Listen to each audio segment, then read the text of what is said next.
Okay, London and New York session done. In London, I took one trade on EURJPY. EURJPY, hard time frame breakout levels are all bullish. Daily, weekly, monthly are bullish. Peak buys are bullish as well. We broke out above previous month high. So monthly traders are in breakout. Looks like we broke out above previous year high. So yearly traders are in breakout. And last week closed as a bullish breakout week. Bullish above this breakout level. And so lots of hard time frame confluence pushing this market up. So I'm basically looking for low of the day buys to continue this higher time frame trend. So what I saw yesterday, bearish fake out day. Here's the fake out level. I need to be aware of that. But overall, I am bullish as long as we stay above the daily breakout level. So something else I saw on the daily chart, there's an inside bar. Whenever I see an inside bar, I extend the previous bar's highs and lows, and that becomes the daily range. During London session, I was waiting for price to come down to fake out that low of the range to take it up. Did not do that, but it did get down to that weak breakout level. So I did think that this was good enough for me to take a weekly move. So I did want to put a position in on the market. So this momentum bar right during my London session now is only 1 hour long. I think daylight savings has now changed the timings. I only trade when two markets are open at the same time, and so now the overlap between Tokyo and London market is only 1 hour. So this is my London session now, just 1 hour. So most likely I'll be skipping a lot of sessions, but in this case, I did take this one. So this momentum bar took out faked out the H8 low. That's a requirement for my trades, and then it faked out the previous day low and got above the H8 breakout level. So this candle also, this momentum bar, this yellow one, this also took out the last M15 breakout bar, the bearish one. So the flipped the bias of the M15. And whenever I'm trading, I always need two time frame alignment. I'm looking for either the fake out of a previous peak, or I'm looking for the last bearish breakout bar to be taken out, which is all the way back here. I think this is the last one. Yeah. This momentum bar took out all those candles, took out that H1 peak candle. So I was ready to take this up, but I did not want to trade right into the daily breakout level. So I did wait until price got above that daily breakout level, and I waited for a 1 minute closure. And once price closed above that breakout level, I entered impulsively and looked for a trade up to that range high. Did not get there. It looks like it reacted at this H4 high, but this is not really a level that I'm looking at. I'm looking more at these fake out levels, but it looked like it did react at that H4 low, H4 high, and then came back down. And then I took a loss as price got below these breakout levels. So whenever I'm taking a trade, I don't mind these to get into drawdown. I don't mind holding for these ranges. I've said in some previous videos that my psychology is kind of weird, that I prefer to take a loss rather than something like this happen, ranging, and then I exit, and then price continues up to my TP. That hurts my psychology much more than taking a loss. So I'd rather take a loss than that. So I usually will hold my trades until there's no hope for it.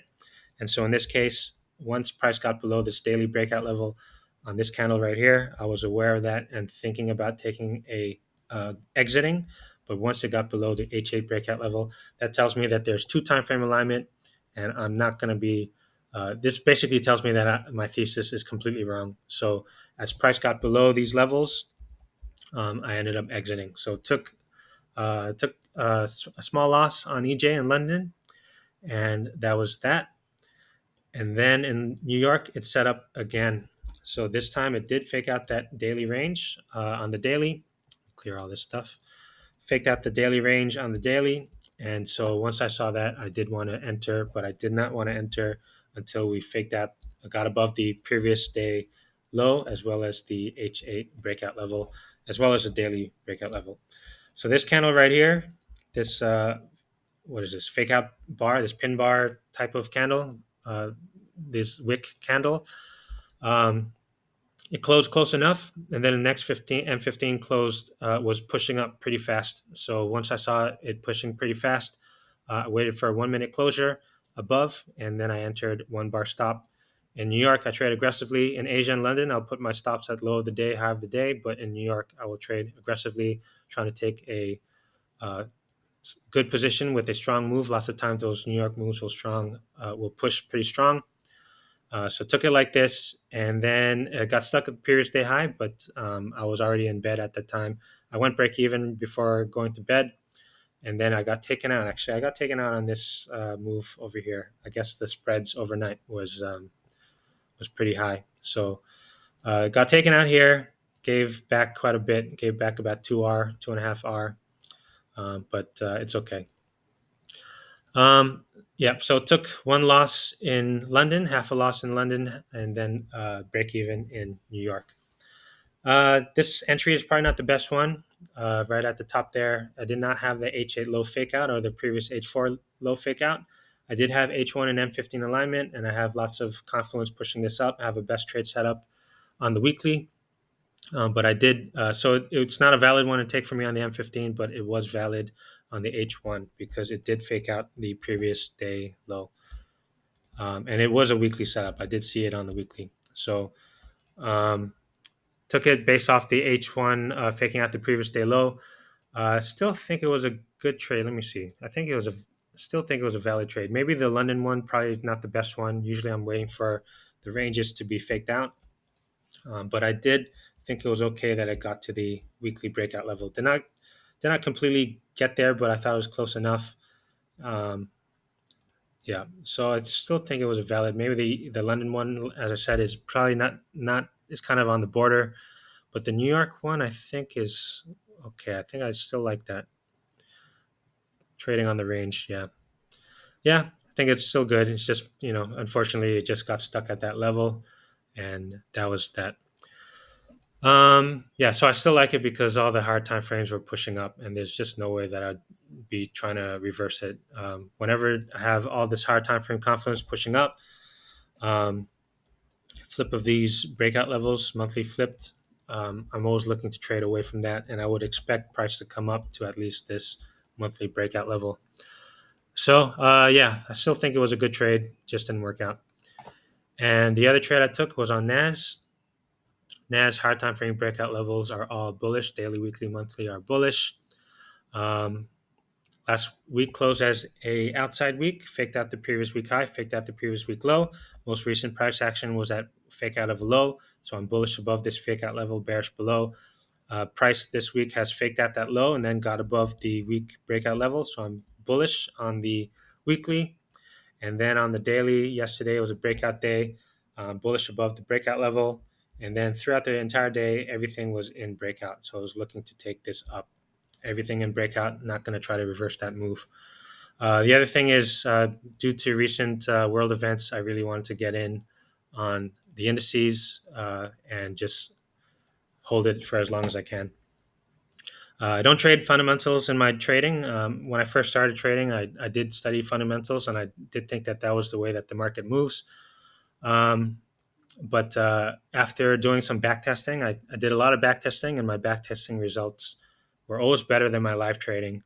And I never back tested fundamentals. So if my back tested results are better than my live tested results that use fundamentals, then what does that say about using fundamentals for trading, right? So got rid of fundamentals and I just focused purely on technicals.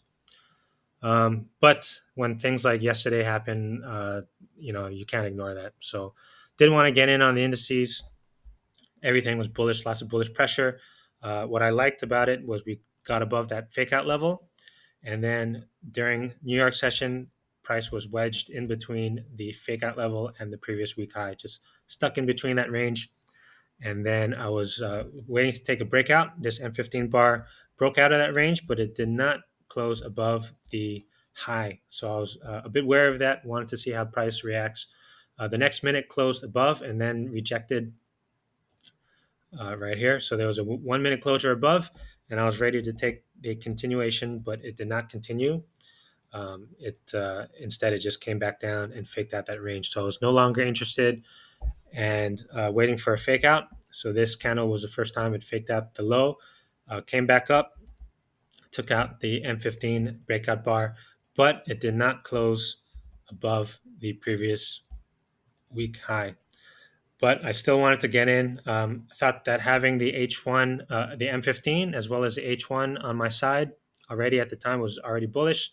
I did want to get in a tight position on this. So on this candle, I dropped down to the M1 and timed a pullback. So the way, let me clear all this. So this candle, I was interested to look for a pullback. So the way that I wait for pullbacks is I look for the last bearish breakout bar to be taken out. So here's the last bearish breakout bar to be taken out by bullish breakout bar. And that was all that I needed to take this up. But there was the weekly fake out level right here. Did get in a bit early. But again, like I say in New York, I always trade aggressively, one bar stop. And if I got in trouble at this weekly high, there's definitely enough room for me to go break even or cut my position. So was okay taking this trade, aggressive trade, but the better entry would be waiting above, probably like this 1 minute closure above.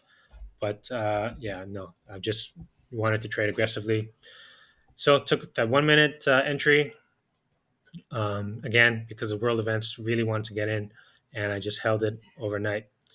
Planning to hold this on through the rest of the week, and but I did take partials as price got below. So whenever I'm taking these sort of breakout trades, I'm always waiting for the last M15 breakout bar to be taken out. So I probably would have taken position partials on this move down, but at this time I was already in bed, went break even, and then this morning I woke up and saw this momentum bar, and I took partials. So took partials at 7R and just continuing to hold this trade.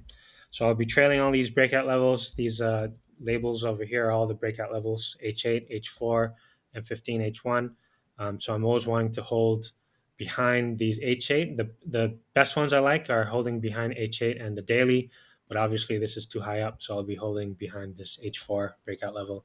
And let's see if this wants to continue on up. And that's it. So Asia session right now.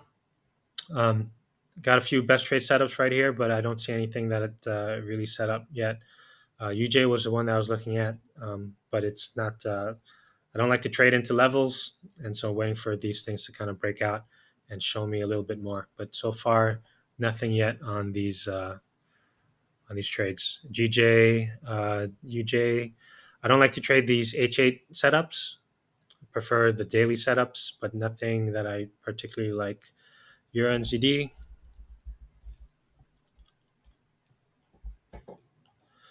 Bearish setup on Euro NZD. Breakout day. Oh, that's okay. Let me see that.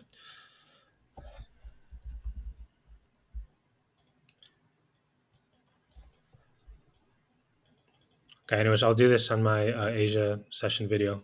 So anyways, all those trades that I took yesterday were all found on my um, watch list, automated watch list thing. And so loving how it's working so far, and continue to tweak it and continue trading like this. It's been really, really good so far. But yeah, anyways, I'll talk about this in Asia. That's it.